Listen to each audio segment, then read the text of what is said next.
Hey Dan, it's Thursday night, 16th of October, and it's been a few weeks since I put up a video. I know I talked to you last week and told you that I was going to be putting up a few, and I am, I guess you could say I'm still editing them, which means I haven't looked at them since we talked, but I do have all the footage filmed. But as you can hear, I'm not feeling well. It's been about 5 days. It's kind of like that video when you were at that retreat. Except I don't think I've got... what do you have? Emphysema? Impetigo? Something with uric acid, whatever it was. Anyway. I just got a cold, but it's still a bummer. Unfortunately, I don't have the option of staying home from work, which is too bad. But, one of the things that I think actually is making me sick is the utterly high incidence of product placement these days. Absolutely killing me. It's everything from retail products to sodas to smokes to whatever it is. Being placed in movies and film. It's probably even finding its way into YouTube videos. And it's not just retail. What?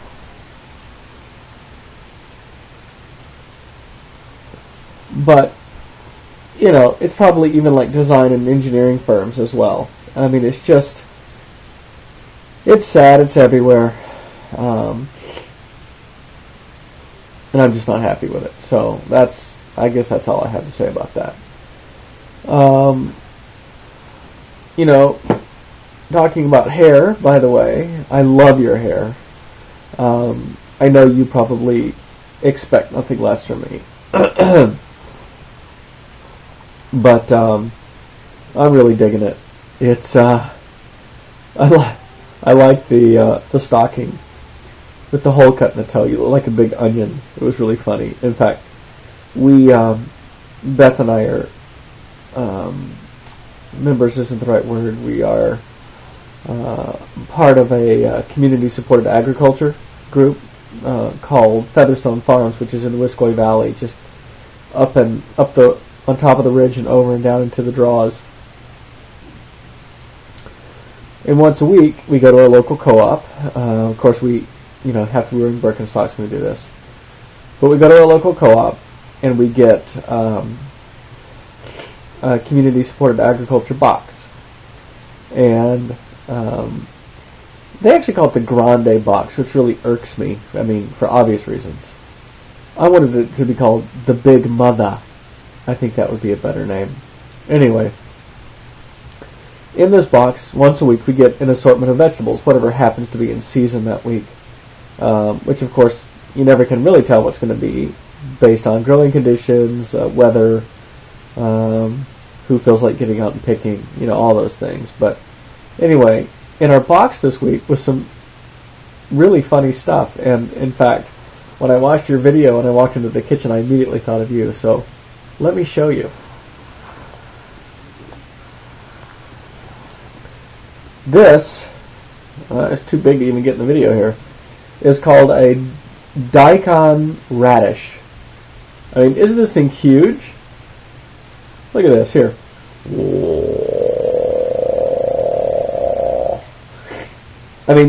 For many reasons, it reminds me of you, of course, but not the least of which is this. That just looks like your head right there. So that was the radish. And then...